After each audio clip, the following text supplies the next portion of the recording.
ang Presidential Broadcast Service. Radyo Pilipinas. Radyo Publiko ng Bagong Pilipinas para sa Bagong Pilipino.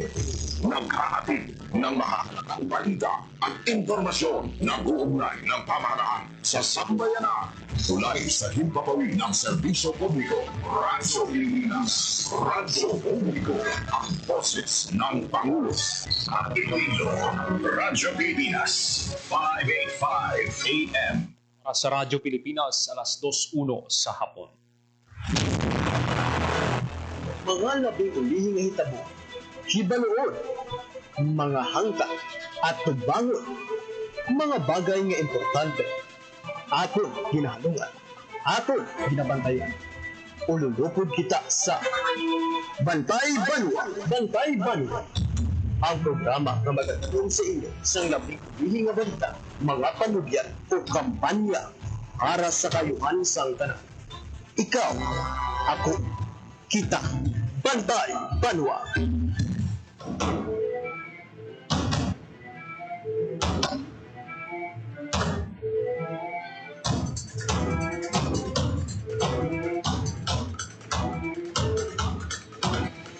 Mayong hapon Western Visayas, mayong hapon syudad kag probinsya sang Iloilo. Welcome sa pagpangalagad sa programa Bantay Banwa. Mga kabyanan, Huwebes, edisyon kita September 11, tuig 2025. Programa nga magadulong sa inyo sa labing uli nga balita, mga panugyan kag kampanya para sa kayuhan ng tanan. Ining inyo alagad kag Anchorman Joseph Paul Noblesa Tarosa. Ululupod kita sa bunga hapon diri sa Radio Pilipinas Iloilo. Mga kabyanan, sa bunga hapon, suryanta ining pag-inspect ni Mayor Raisa Treñas sa flood mitigation structure, flood mitigation project sa Barrio Obrero, Lapos. Tatlo ka section ini mga kabyanan, kag tubtub subong way pa matapos. Kang isa pa gid sini ka concern kay ang kontraktor sa sining tatlo ka seksyon ginahimo sang St. Timothy Construction Corporation. Familiar mga mo sa St. Timothy. Amo ni ang isa man sa kumpanya sang mga diskaya. Puro santong pangalan.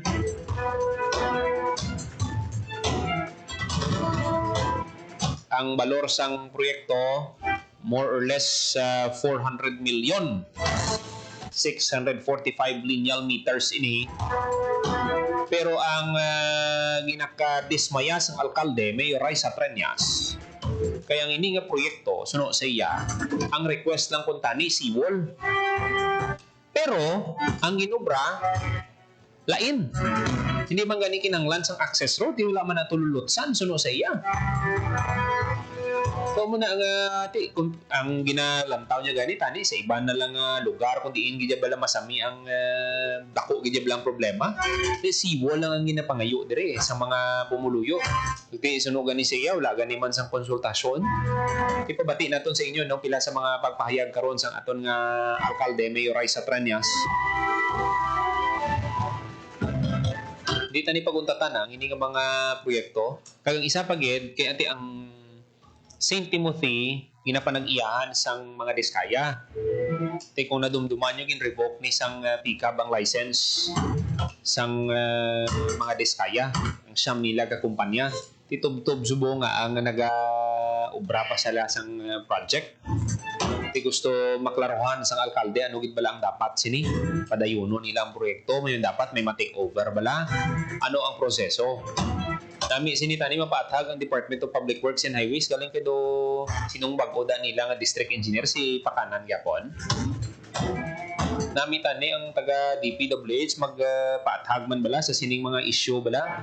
Kung ako sa ila, aside kay Secretary Vince Dizon, ang mga regional director, mga district engineer sa tagsa ka lugar, kamo bala mismo dira paathag sa tawo. Hindi nga hulaton yung pang tukbulon kamo dira, mga pumuluyo pa ang hulaton yung pabalanay nga may reklamo, no?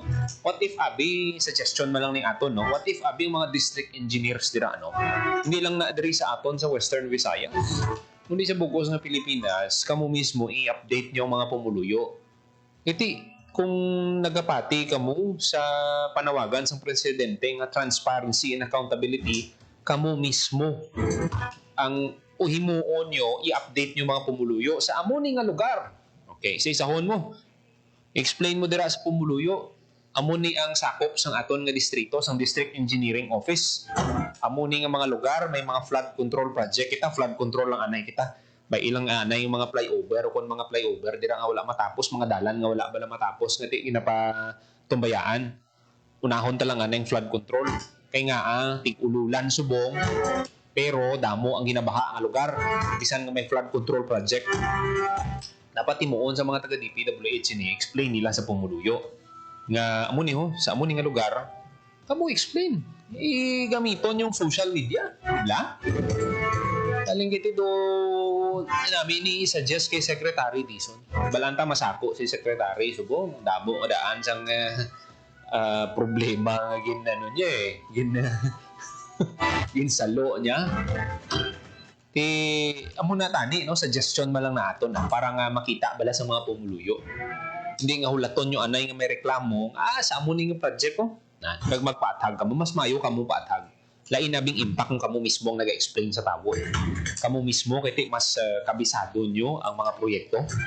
Mas mahapos ang pag-explain kung kamo ang gamiton yung social media nyo. Hindi nga hulaton nyo pa nga may reklamo kapag patag mong iban gani, why gidya gani ka patag, hindi ba? Pareho siniyo, 645 lineal meters. Ang isa pagid ka makatilingala, ang section 1, 200 meters. Section 1 ha, sang gina-inspect ka ina sa alkalde o pudang Obo, LGU, Senro. Section 1, 200 meters. Ang section 2, 210 meters. Ang section 1, so ang kakatabo, section 1, section 2, section 1. Wala man na tingala. Wala magalibong ulo nyo. Sa tunga ang section 2, tapos ang sunod dapat tani section 3. Pero section 1, section 2, section 1. So paano inaipatag no sa taga Department of Public Works and Highways? Sabi kita ni kamuning magpaatag pagit. Kabay pa tani makabisita dari si Secretary Vince Dizon no sa Iloilo. Kiti ko nadumduman sang aton nga mga tagpalamati nagbisita si President Bongbong Marcos diri. Kiti siya mismo yang nagtawag sa project diri sa syudad nga palpak kag delay. So dapat mapamasyaran man ni Secretary Dizon ng Iloilo abi para nga pulpog ining mga wala nagasalabat bala nga mga opisyal. Hindi mo ano ning ilang ginatago, may ginatago kamo nga way kamo gasila nabat. Kamo nang nakita naton, kamo dapat mismo patag sa mga pumuluyo anong status sa mga proyekto. Kaya nga katabo abi, kung maobserbahan nyo, may mga pumuluyo ang reklamo, sabat ka mo, lain niya nga kamo mismo ang magpatag sa tao. Kung ano ang status, ano ang ginaobra ninyo. Kung may palpak, o ginmanduan nyo darabala ang kontraktor nga kayuhon, at their expense. Mga muna bala tani. Bulacan pa lang tong nauyog ha. Wala ta kabalo sa iban pagit nga lugar. Looking forward nga ma-unmask ang tanan nga mga may anomalya. Ining tatlo ka proyekto, 400 million ni ang sa Barrio Obrero Lapus. Tatlo ka section ini and we hope no nga masanagan ang aton mga pumuluyo kung ano gid ba lang matabo dira. Kapati man naton sa inyo karon ng interview kay Mayor Raisa Trias sining pag-inspect niya sa bahin sa Barrio Obrero. Sa ibang pagin naton nga balita, may kiwatan man ang Department of Environment and Natural Resources no sa distrito sa Mandurriao. Paunta sina karon ng detalye sa report ni Hope Torrechante.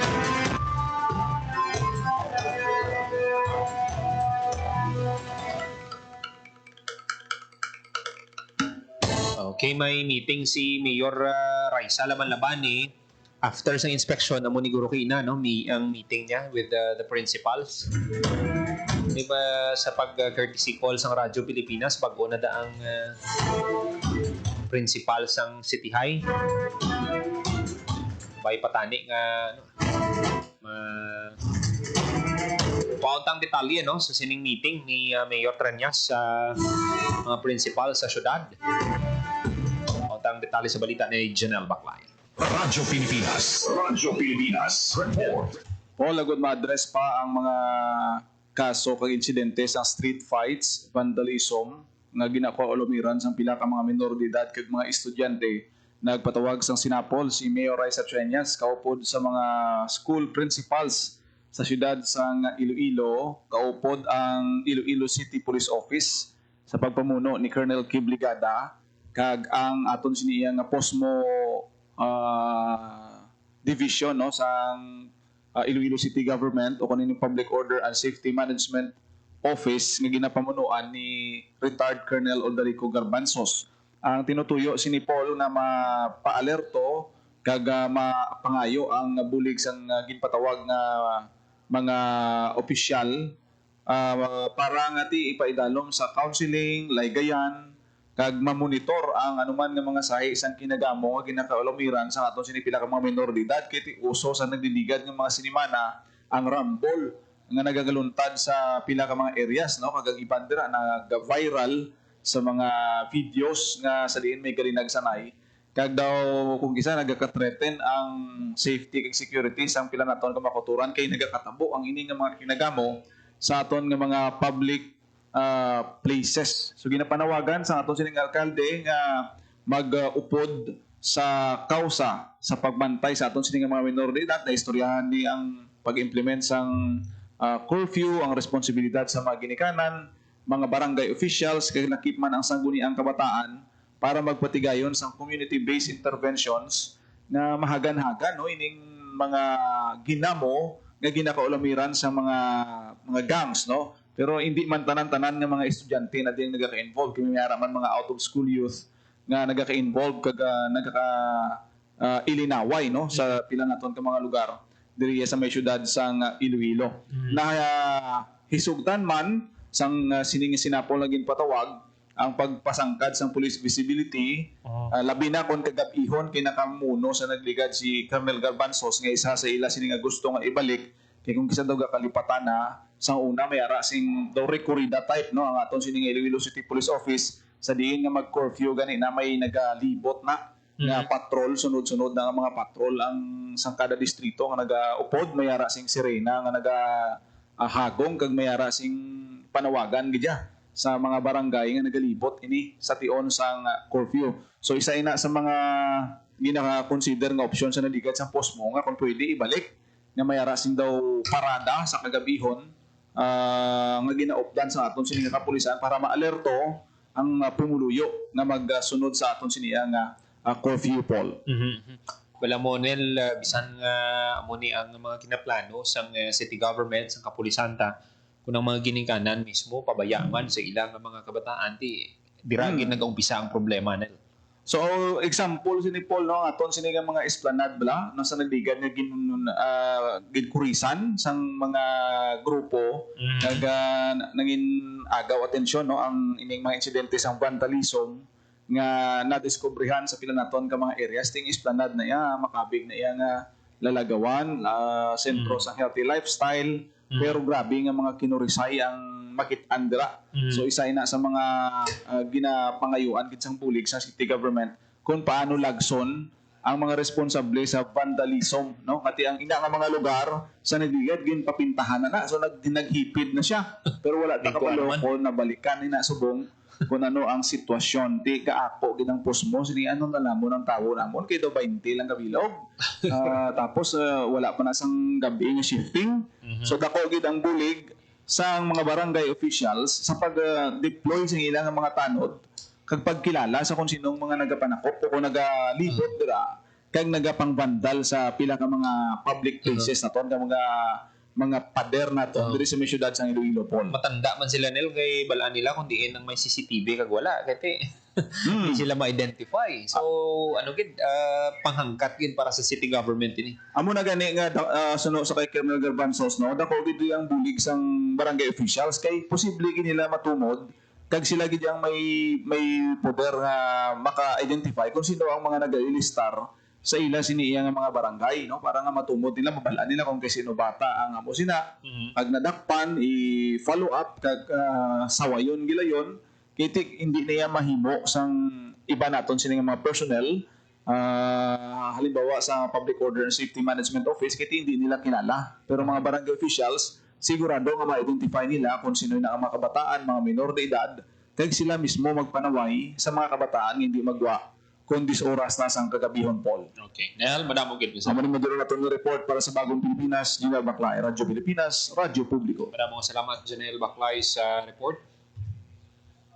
Radyo Pilipinas. Radyo Publiko.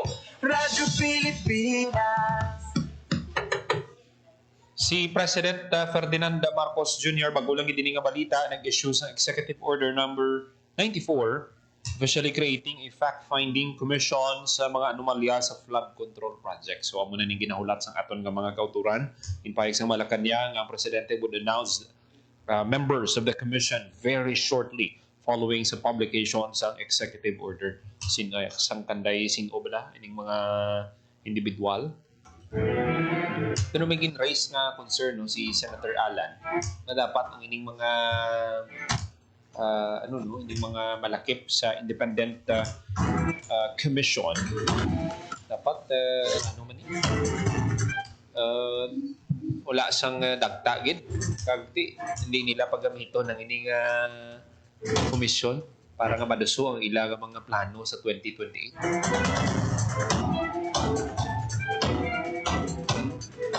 Una gani ang ginasiling ta flood control project pala ning ginaistoryahan ta ano pag ang iban nga mga ahensya sa gobyerno.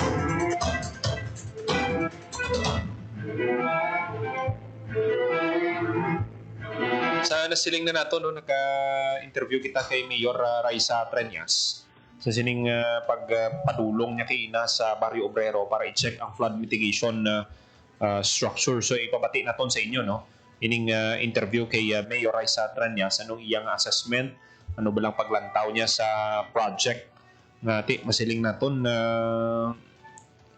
gina-question pa sa may isang konsultasyon nga natabo kagti amo na bala no ang diskaya nga kompanya padayon sa gihapon sa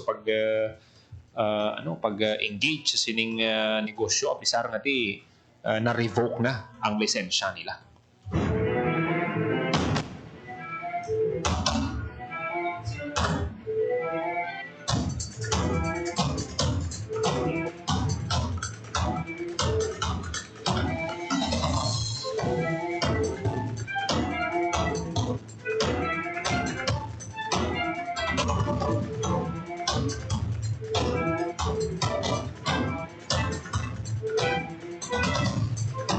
Ibalikan ta lang no ang sa issue sa sining flood mitigation structure.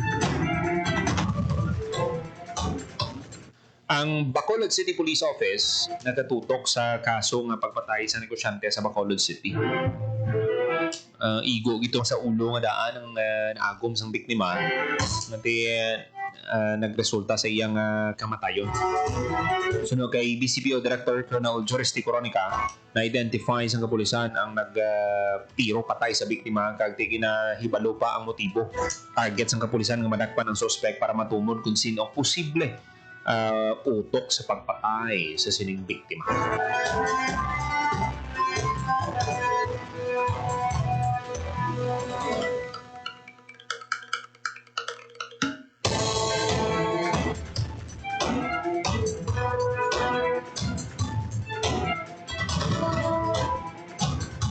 Magatag lang kita sa pila ka mga pahanumdum, magabalik lang ang programa Bantay Manok.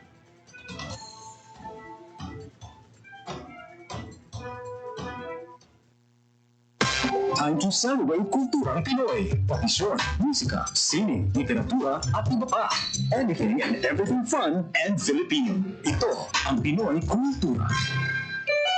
If there's anything that could describe the Filipino, it's that he loves to eat, which may not be exclusive to the race, but is especially unique because of its ingenuity and creativity when it comes to making food that's not only delicious but affordable. Ika nga, swak sa bulsa at panlasa. And in the case of street food, adventurous. Street food in the Philippines has especially become a fast-growing industry. The more popular ones, ang pinakamabenta, are known to its consumers by their unusual names, tulad ng Adidas, Walkman at Betamax. Sigurado akong na-experience na ng panlasa mo ang panang manok, kaya ng baboy and clotted pig or chicken blood na para bang maliliit na blood cakes, named after what movies used to be watched on, or ang Betamax. Mika de Guzman and Esquire says in the 50s, livestock was plentiful. Street food sold were the more expensive cuts, chicken or pork barbecue. But when the economic crisis hit in the 70s, Pinoys looked to the parts that normally get thrown out, like intestines and innards. These suddenly became valuable and reinforced the Filipino practice, walang tapon, walang sayang, that in turn brought out the isaw,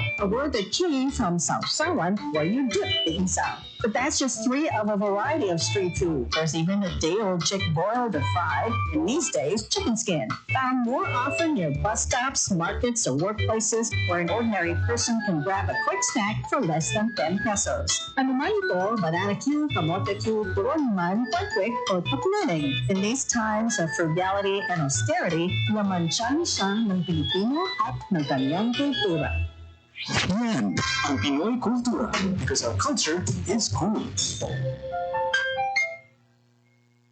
Hatid ay balita, impormasyon at sari-saring kaalaman tungkol sa sektor ng agrikultura sa ating bayan. Usapang Agrikultura kasama ang Department of Agriculture. Alamin ang mga hakbang ng administrasyon para mas mapaunlad pa ang iba't ibang industriyang agrikultural at pakinggan ang mga proyektong handog sa mamamayan upang mapalago ang kanilang mga kabuhayan. Usapang Agrikultura, Lunes hanggang Biyernes, alas 5 ng umaga, dito lang sa Radyo Pilipinas.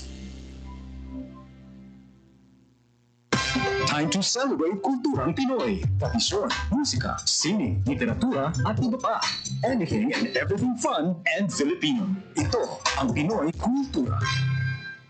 Known to tourists as hanging rice, puso is rice cooked in woven palm leaves and seen mostly hanging in food stalls, kaya tinawag na hanging rice. It is sold along with barbecue, lechon, ginabot, and the likes in Cebu. Ang puso ay isang iconic street food sa Cebu. Great to take on a picnic or pag nagbi-beach or kahit saan kapag nagutom. No need for utensils or plates, just grab a bunch of hanging rice and some barbecue and you can eat anywhere, even without a table. Busog na, biodegradable pa. So don't forget to have some when you visit the Queen City of the South.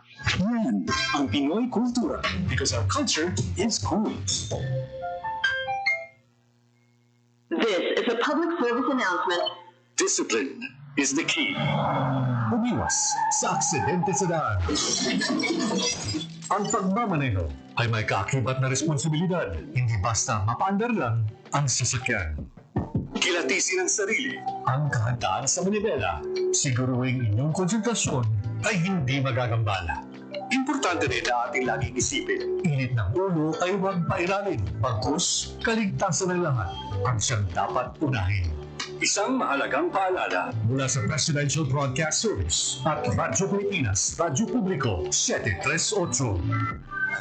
This is a public service announcement. Public service announcement from PBS, Presidential Broadcast Service at Radyo Pilipinas, Radyo Publiko, 738. Radyo Pilipinas. Radyo Publiko. Radyo Pilipinas. 25 minutos, magkalikat sa takna ng alas 2 sa hapon. Padayon ka mga nagapamati diri sa Gyapon sa programa Bantay Banwa. Radyo Pilipinas. Ito ni pa dantaw sa inyo no, ang interview kay Mayor Raisa Tranya sa obserbasyon niya sa proyekto no, sa bahin sang Barrio Obrero Lapos. But this one is 15 meters. Ipapalik naman kita para sa project. For example, wala mo kita na access mo sa likod ng ang connectivity ng anak mo. Kita sa iyo ay sa likod sa mga magaling na mga sandalan ng strengths against acting for sa siyempre ng kapitan ang iyanak ng mga Christmas justice mo.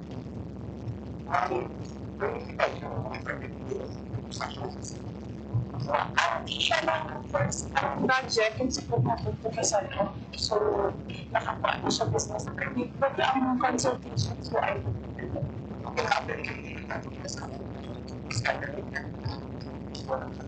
yes,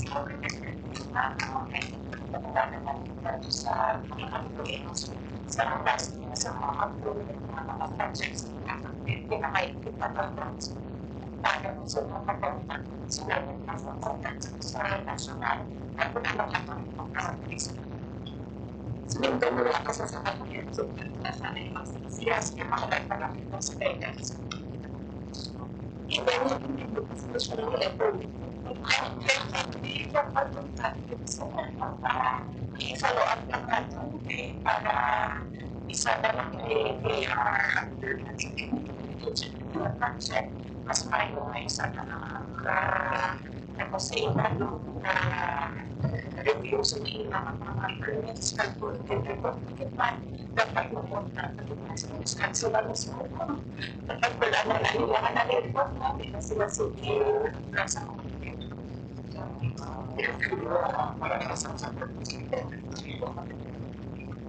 ano na ang ilan ay ang ilan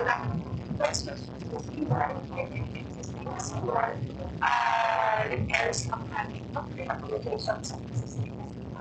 So, with this 400 million na project, ano ang purpose niya?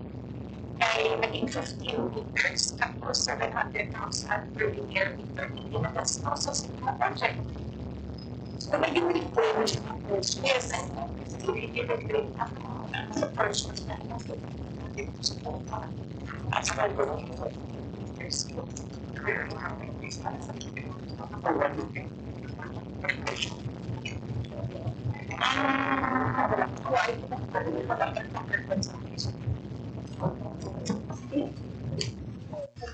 Yan si Mayor Raisa Treñas sa ginahiwat ng inspection sa flood mitigation structure sa Barrio Obrero, Lapus. May nakita nyo, may picture kita dira nga ang isa ka section February 2024 290 days pila lang to gani kadlaw ang kinahanglan okay are February 26, 2024 295 calendar days.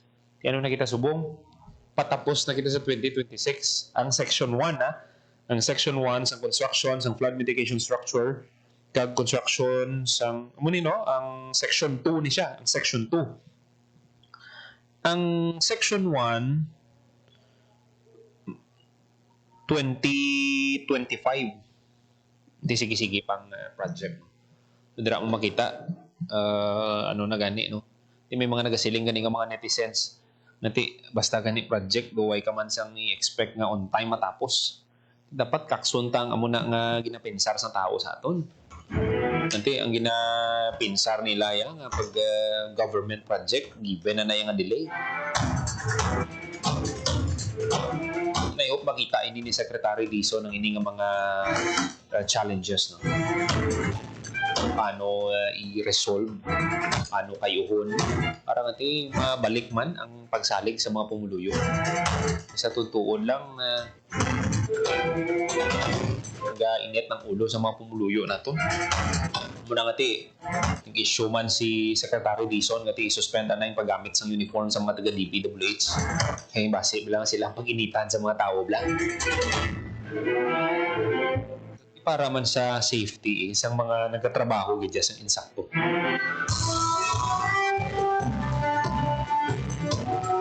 Kaya mo nang luyag laruan sa alkalde nga ang nagkatrabaho pa ang ining mga obreros ang St. Timothy Construction Corporation na na-revoke ng license sa mga diskaya. 30 minutos makaligot sa taknang alas 2 sa hapon. This time kontang report ni Hope Terechante.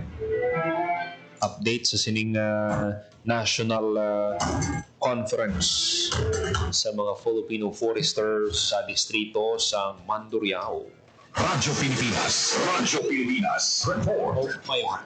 Mayong hapon, Paul, and you're right, no? Subong adlaw nagsugod ang National Conference sa Society of Filipino Foresters sa syudad sang Iloilo. So in other words, no, nagpanagbalay ang Iloilo City sa National Conference sa Society of Filipino Foresters. Silingani, no, sa event, there are more or less 16,000 foresters in the Philippines, registered foresters in the Philippines.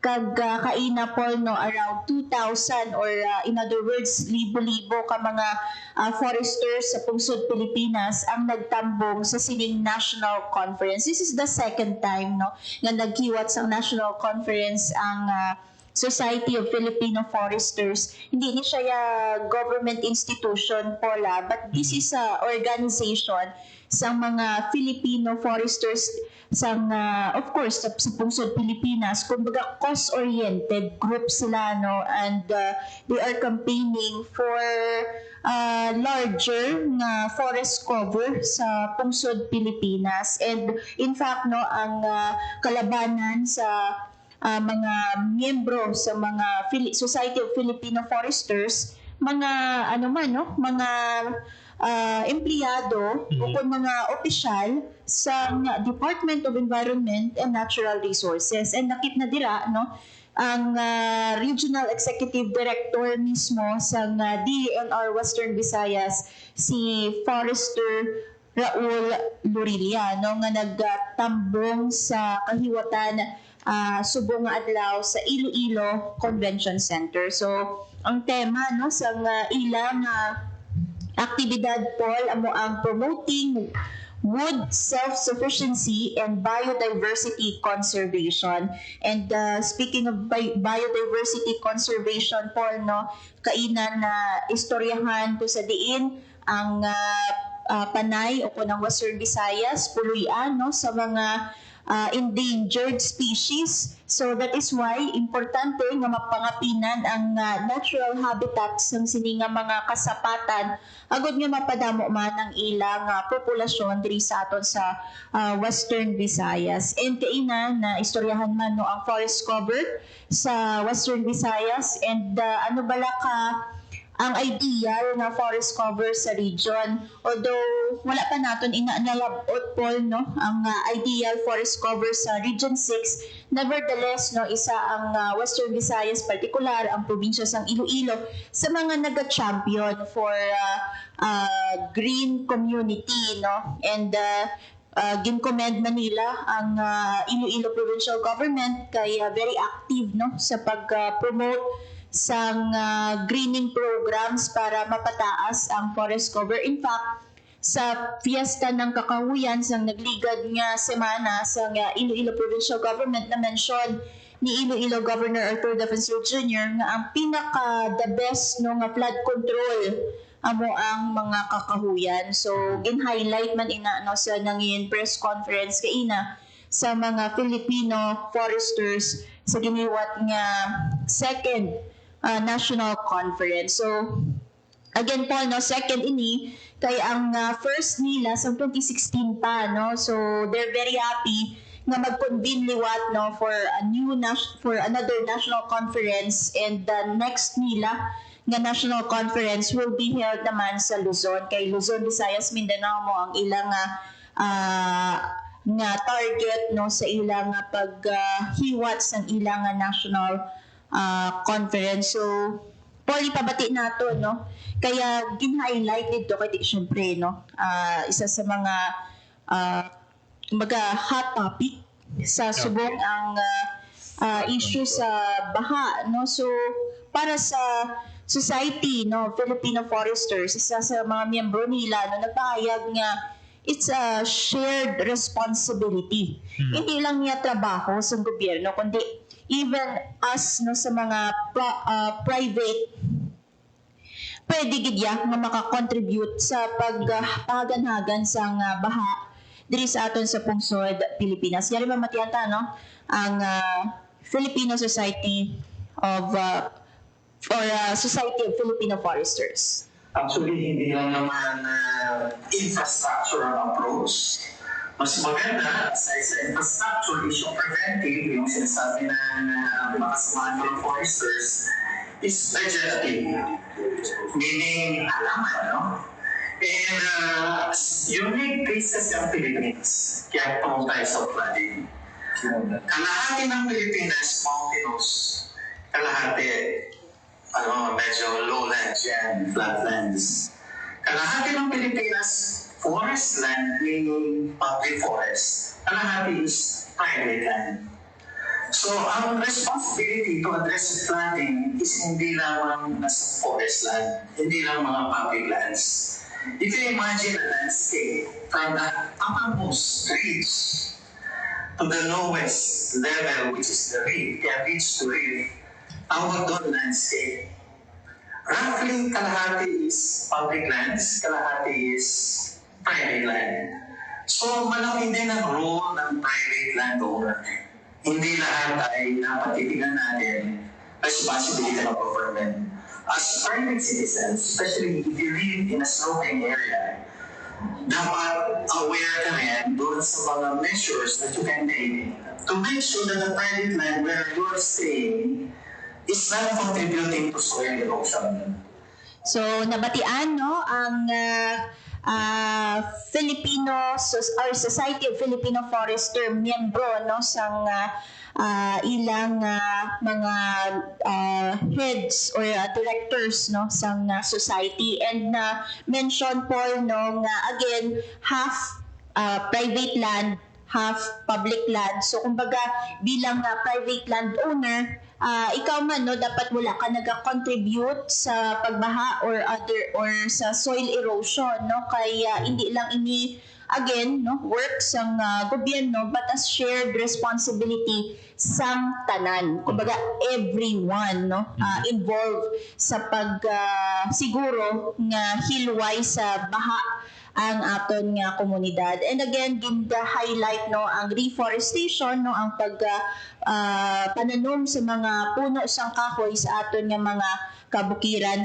In fact, Paul, no, si Anay Regional Executive Director Livino Duran, nga isa man sa mga opisyal, no, sa Society of Filipino Forester, in-highlight nga Retire na si Director, no? Yes, ginbusla na siya, no, ni Red Raul Lurilla. Okay. Pero kaina, no, as a forester, no, ara man siya sa kahiwatan. So yari pamatian ta siya, no, sa iya nga nangin mensahe.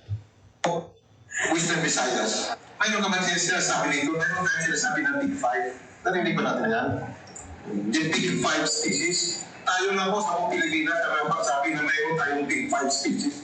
And this is an indicator of our biodiversity index. So pag sinasabi natin na biodiversity, ayun dyan si Big Five, declared yan. Ano yan? Ang Big Five. Bisayan, Martipig. Yung Spotted Deer. Rafflesia, the targeting and the monitor design. So, ibig sabihin, itong lima, present yan dito ngayon sa Panay.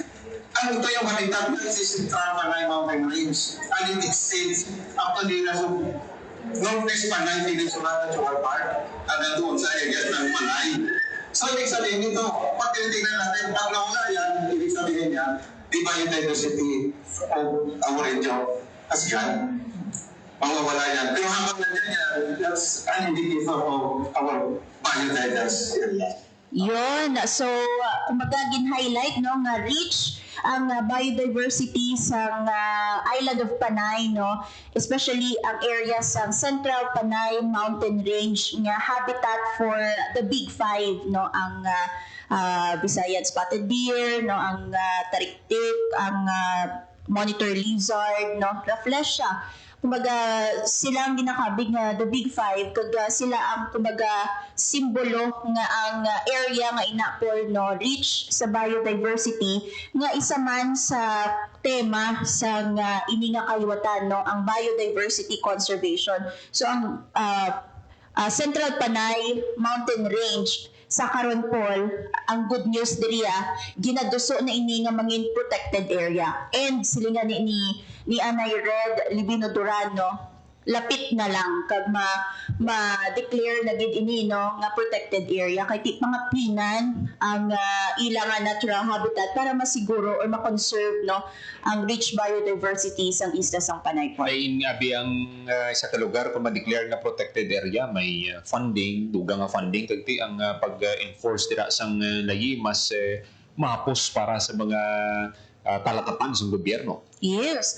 Kag masiguro gid yan no nga hindi masudlan sa mga pumuluyo or mga tao no nga maga-destroy sa mga natural ecosystem no sa lugar. So may mga layi nga dapat sundon sa area bangod nga protected area siya no. So kumbaga mas nangin mahugot ang pagbantay sa Central Panay Mountain Range once nga ma-declare ini nga protected area. And since day 1 pa lang Paul, no, madamo sa mga activities, may mga breakout sessions and so many discussions. No? Pero sa day 4, magahiwat sang field experience o kung site visit ang mga forester coming from the different regions sa Pungsod Pilipinas, Paul. No? So, Lantaon, Manila, anong mga lugar diri sa ato no nga nag-promote sang marine conservation sang biodiversity and sang wood self-sufficiency. So pagkakatuan nila no ang Leganes Integrated Katunggan Eco Park sa Banosang Leganes ining Bulabog Putian Natural Park nga isa ka protected area, ang Bucari Pine Forest, ang FMP project site sa Kipot Haniway. And also, ang ginpadulungan man naton po, no, ang Taklong Island National Marine Reserve sa Guimaras. No? So, amo ni ang mga padulungan sa mga foresters naton diri sa syudad kag sa probinsya sa Guimaras, Paul. Nami magupod? At least makita nila first hand ang sitwasyon sa mga protected areas. Kagti kung may mga best practices na ginahimo dira sa mga nasambit na lugar, pwede nila ma-apply ma-share, sa probinsya o syudad. Inis kaangal sa aton dito sa Taklong Island. Yes. Gin-explainan kita no kung anong mga laparon, anong mga tikang nga ginaubra nila agud nga mapangapinan ang dunang manggad no sa area para masiguro ang marine ecosystem sa Taklong Island. So the same no ang i-expect man sa aton nga mga bisita for their field experience. And actually, Paul, no, hindi lang ini about marine conservation or species conservation, biodiversity, and anything related to environment, no, ang kahiwatan bangod na highlight man sa aktibidad niini nga ang Iloilo City remains kumbaga MICE destination. Imagine 2,000 more or less no ka mga foresters from the different areas or regions in the province nagpadulong sa Iloilo City. So ang Iloilo City really no kumbaga venue for meetings, incentives, conventions and exhibition. Oh, madamo gid nga salamat. Para sa Bagong Pilipinas, Hope Torrechante, Radyo Pilipinas, Radyo Publiko. Madamo salamat, Hope Torrechante, sa balita. Radyo Pilipinas. Radyo Publiko. Radyo Pilipinas. So, doon gid ni Ma'am Hope nga sa kauras, no? Hindi man. Thank you gid no sa pag-explain sa sining event, no? Kag I'm sure maga-enjoy gid ang mga foresters, no? Aside sa damo sila sa matun-an sa conference, makabisita sila, makapulo pamasyar sila, no? Sa mga lugar diri sa aton sa syudad, kay probinsya sang Iloilo, pati na sa matahom nga isla sang Guimaras. Radyo Pilipinas. Radyo Publiko. Radyo Pilipinas. Ang Department of Interior and Local Government ginlunsar na kaina no ang nationwide unified 911 single hotline that replaces masobra 30 ka local emergency numbers sa isa ka seremonya sa Manila. Ang ini no ang programa guided by President Ferdinand Marcos Jr.'s directives to enhance family and community safety sa idalom sang Bagong Pilipinas. Unified 911 consolidates emergency access. So hindi na kamo kinahanglan magtawag pa sa mga ibang nga numero. Tawag lang kamo sa 911 Ara dayon respond ang aton nga mga police or emergency responders kung may insidente sa inyong nga lugar. Basta nga emerhensya nga daan, dapat dasig ang pagresponde. Kag dapat dasig man ang pagtawag naton. Ang ining pag-launch partnership ini sa Philippine National Police, Bureau of Fire Protection, Bureau of Jail Management, and Penology and Local Governments. Libre ni, available 24/7. Ang target response time is 5 minutes.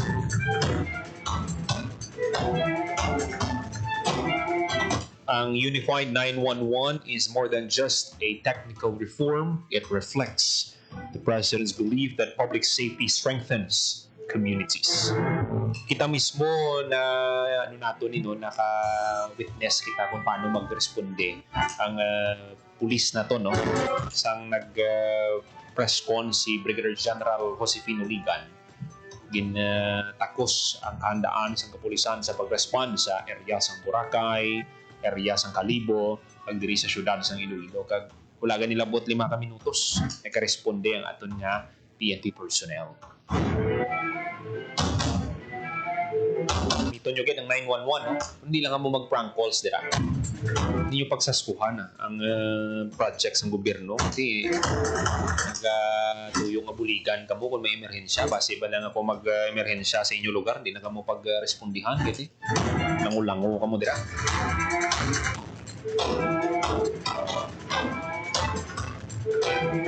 Siya minutos magaligad sa takna ang alas 2 sa hapon, mayong hapon sa aton ng mga suki at tagpalamati. Si Nere Medina, si Noisky de Bauden, si Kagawad Aldea, si Mama Aldea, nakatutok man sa Miagao, si Migo Austin Montaño sa Leyte, tutok man sa aton nga pangpangalagan sa mga nagapamati sa ila radio sa gid ka mayad-ayad nga hapon sa inyo. Mga kabyanan, sa September 13 kaadlawan ni President Ferdinand Marcos, kasi may mga wish ka mo sa iya, no? Pwede nyo man ma-comment dira sa aton live subong kay basahon naton. Pero ang mga tagsa ka probinsya, mga government offices, magasuporta man sa sining handog ng Pangulo. Handog ng Pangulo, serbisyong sapat para sa lahat.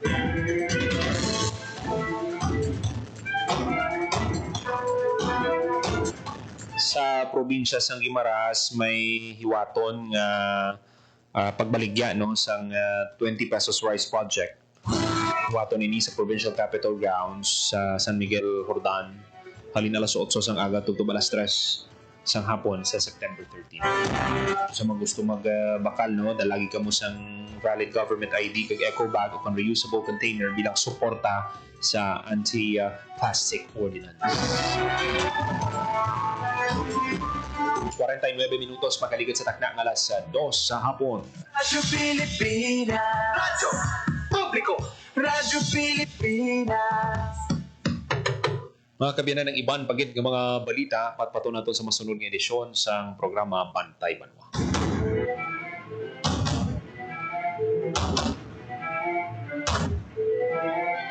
Pinapasalamatan ang atong mga kaupdanan sa technical side. Sa studio engineer Roy Louis Kepa.